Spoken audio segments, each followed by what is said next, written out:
Y nuevamente estamos aquí en su programa Reflexiona con la Palabra de Dios por Intercanal, canal10.com, desde la parroquia Nuestra Señora de Lourdes, en directo.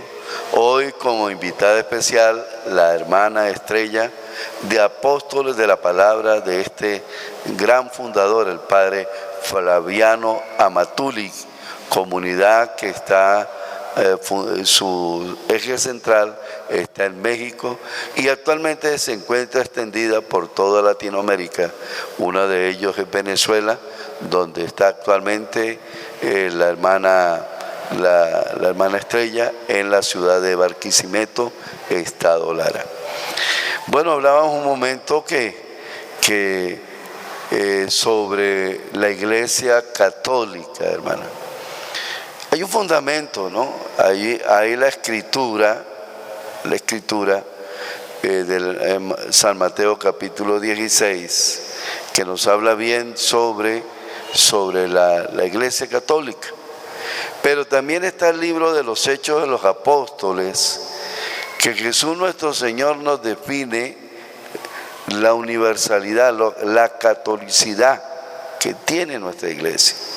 San Ignacio tenía razón al llamarse católica, que viene del griego, católique. Entonces tenía razón porque ¿qué? Católico huele a Cristo, evangelio de Cristo. Y entonces a algunos no les gusta esa palabra porque católico huele a evangelio de Cristo.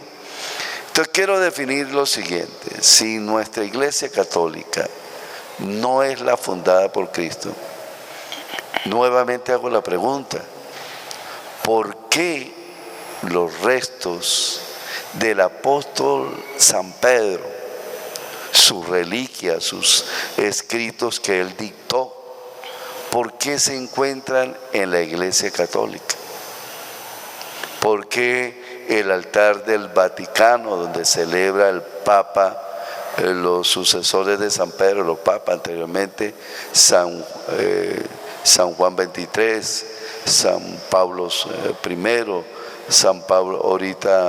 San Pablo II, el Papa Benedicto y el Papa Francisco? Y dése cuenta que el altar allí, y sobre ese altar, en la profundidad es comprobado paleontológicamente, arqueológicamente, los restos de los huesos que están ahí debajo del altar son del apóstol San Pedro, hijos. Padre, y no solamente de esa manera se comprueba que la Iglesia Católica es la única iglesia fundada por Cristo. Nos lo dice la Biblia, ¿verdad?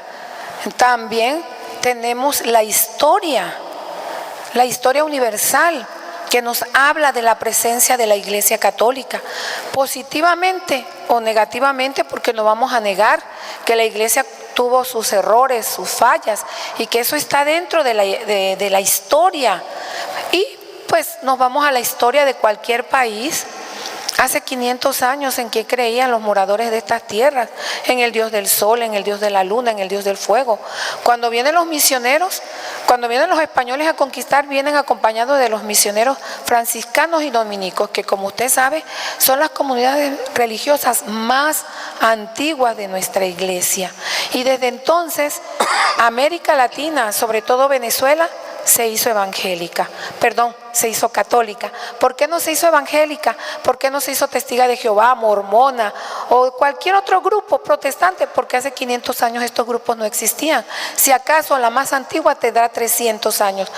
Y también lo comprobamos con la sucesión apostólica, o sea, la lista de los papas. Primer papa de la iglesia, Pedro, que muere en el año 67. Después viene Lino, Cleto, y así sucesivamente hasta llegar al papa actual, que es el Papa Francisco. Y tenemos a lo largo de todos estos siglos 267 papas que ha tenido la iglesia. Y por todo esto nosotros comprobamos que ella es la única iglesia fundada por nuestro Señor Jesucristo. Que los demás grupos tienen como fundadores a hombres.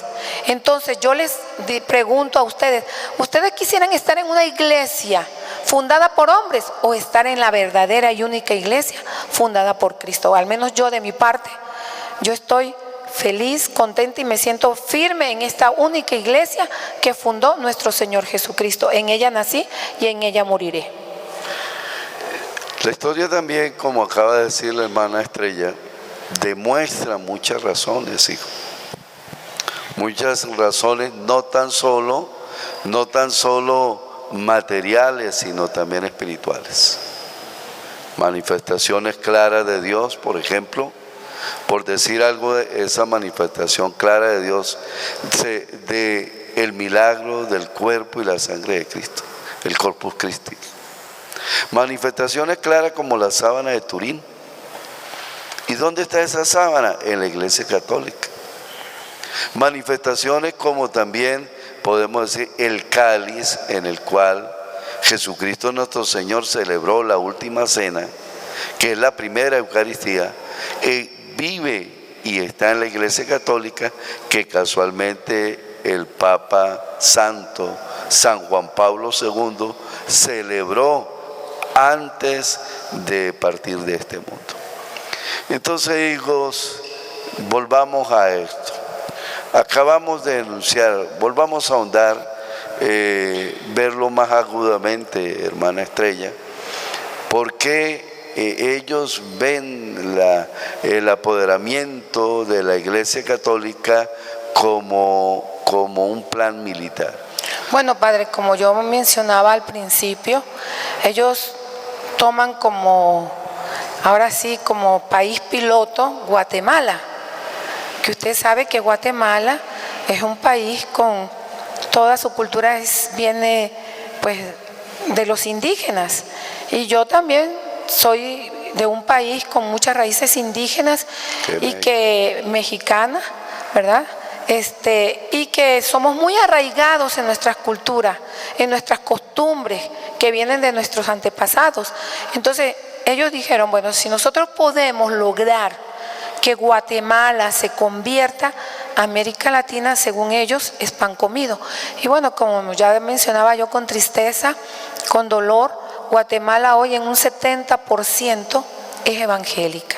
Por eso, Padre, es importante y es necesario hoy en día trabajar mucho en este campo de la apologética, que es la defensa de la fe católica, y que este trabajo va hacia adentro de la iglesia, es para que el católico conozca, ame y defienda su fe con fundamentos bíblicos, ¿verdad? Cuando el católico conoce que Cristo fundó una sola iglesia, ya es, ahora sí, para él mucho le cuesta decir, bueno, me salgo de la Iglesia Católica para irme a un grupo, porque ya sabe que al salirse de la Iglesia Católica va a formar parte de un grupo que no fue fundado por Cristo, sino por hombres. Así que bueno, ya lo piensa mucho para abandonar la Iglesia Católica. Entonces es importante que el católico conozca los fundamentos de su fe, que nosotros no tenemos ídolos, sino tenemos imágenes, y que Dios lo que prohíbe son los ídolos. ¿Y qué es un ídolo? Un falso Dios. Todo aquello que nosotros ponemos en primer lugar antes que Dios, ese es un ídolo. No son las imágenes. Dios no está en contra de las imágenes, está en contra de los ídolos, y eso fue lo que le prohibió al pueblo de Israel. Pero ellos manipulan Éxodo 24, Salmo 115, Salmo 135, que dice los ídolos de los paganos, lo dice claramente. Pero ellos le llegan a nuestros católicos que conocen poco de su fe o de la Biblia, y dice el católico, cierto, ahí lo dice, pero lo dice claramente, ídolos, no imágenes. Y ahí a continuación, cuando lo dice en el Éxodo, que no te haga imágenes en el cielo, ni en la tierra, ni en lo profundo del mar, y dice ahí, que es la parte que ellos no leen, hermana Estrella, es Éxodo 23. Dice, no se postren ante esos dioses. O en otra traducción dice, no se postren ante esos ídolos. Ídolos y dioses es lo mismo, es el mismo sinónimo. Así es. Entonces, a ellos no les interesa que nuestra gente católica lea ese otro pedacito. Y por eso ellos, con bastante artimaña, con bastante confusión, ellos denotan que las imágenes de nuestros santos son ídolos y no están equivocados. Padre, pero No. ellos también confunden, ¿verdad? O sea, ellos no aceptan la diferencia entre una imagen y un ídolo. Una imagen es un retrato, una fotografía o una representación, ¿verdad? Si nosotros nos vamos a un diccionario, lo dice claramente. Y ídolo, lo dice el diccionario también, es un falso Dios. Entonces, pero para ellos todo es lo mismo. Ellos no aceptan lo que dice un diccionario, la diferencia entre imagen e ídolo. Lo mismo pasa con adorar, ¿verdad? Para ellos es lo mismo adorar que venerar. Y nosotros en nuestra Iglesia Católica estamos bien claros y se nos ha enseñado siempre que adoremos solamente a Dios y veneremos todo lo que nos relaciona con Dios, ¿verdad? Que venerar significa honrar, respetar. Y nosotros honramos a la Santísima Virgen María como Madre de Dios y Madre nuestra. Y también veneramos a los santos, ¿verdad? Porque, bueno, son personas que fueron como nosotros, pero que por sus virtudes, por sus méritos, por su seguimiento a Cristo, llegaron a ocupar un lugar en nuestros altares. Entonces nosotros no los adoramos. Eso es lo que tenemos que tener bien claro todos nuestros católicos, que adoramos solamente a Dios. Y Mateo 10:4 dice, adorarás al Señor tu Dios, y venerar todo lo que nos relaciona con Dios. Y hay que agregarle algo, hermana Estrella. Para aclarar bien este puntico, hay que agregar en Levíticos capítulo 19, dice muy bien Dios, dile al pueblo de Israel, sean santos como yo, Yahvé, tu Dios, soy santo. O sea, allí la santidad es un llamado del Señor, bien claro. Y en el mismo Evangelio también el Señor dice, sean santos como yo, ¿no? Soy santo. Dice con claridad. Entonces, la santidad es un llamado, y entonces cuando vemos una de nuestras imágenes, sea en fotografía, sea en escultura, ¿no? O sea en grabado o en alto relieve, estamos refiriéndonos a alguien que siguió fielmente el Evangelio de Jesucristo. No estamos refiriéndonos a ningún idólatra, que es muy diferente mencionar en el caso de la superstición, por ejemplo, ¿no? Caso de atribuirle a personas cuestiones como si fueran Dios, llamarlo supremo cuando no es supremo, fue una persona humana. Llamar la diosa María Leonza cuando María Leonza no es diosa. Llamar a Guaycapuro, el negro Felipe, al malandro celestial. Llamar a todo esto cuando sabemos nosotros muy bien que no son dioses, y nunca han sido dioses. Entonces, esto nos lleva entonces a entender, querido hermano, tenemos que darle más cariño, más impulso a todo lo que promueve nuestra Iglesia Católica. Tenemos que prestarle más atención a los estudios bíblicos.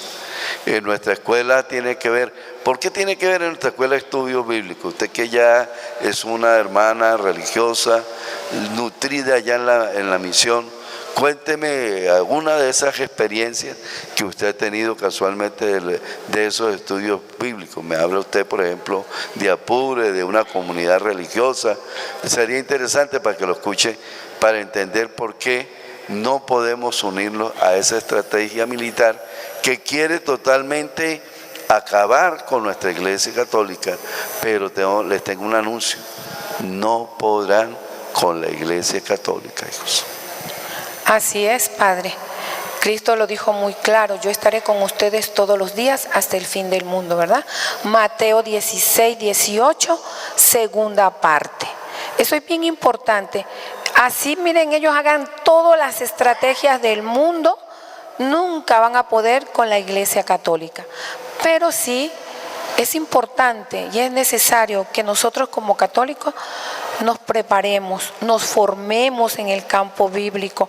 Biblia para todos, Biblia para todo, que todas nuestras actividades, catequesis de niños, de jóvenes, de adultos, retiros, encuentros, todo sea con la Biblia en la mano. Yo tengo una experiencia muy hermosa de un trabajo que hice en la diócesis de Apure. Fui a dar un taller y a raíz de ese taller de campo bíblico, yo fui, lo di, participó la gente, participó precisamente un hermano evangélico. Él escuchó el tema de imágenes y me hizo repetírselo 3 veces. Las 3 veces, bueno, yo se lo repetí con toda la calma, él me hizo preguntas, se las respondí. Bueno, al final me dijo, me convenció. Bueno, yo regresé a Barquisimeto. A los 2 meses me vuelven a llamar las hermanas para que yo fuera nuevamente a su comunidad. Es una vicaría que está atendida por unas hermanas religiosas.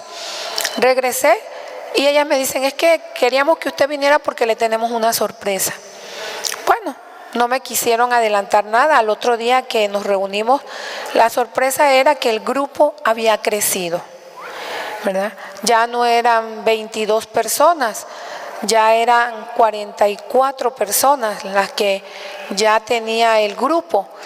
Y me decían ellas, mira hermana, nosotros aquí tenemos varios años, tenemos más de 30 años en estos caseríos y no habíamos sabido cómo llegarle a la gente. Y mira, qué fácil y qué sencillo fue. Todo fue con la Biblia en la mano. Reunirnos, ¿verdad? Ahora sí, una vez a la semana a estudiar la Biblia y mire, eso fue lo que ha hecho que estas personas se reúnan cada día más y estén muy motivadas. Bueno, nos vamos a una pausa para continuar con su programa Reflexiona con la Palabra de Dios.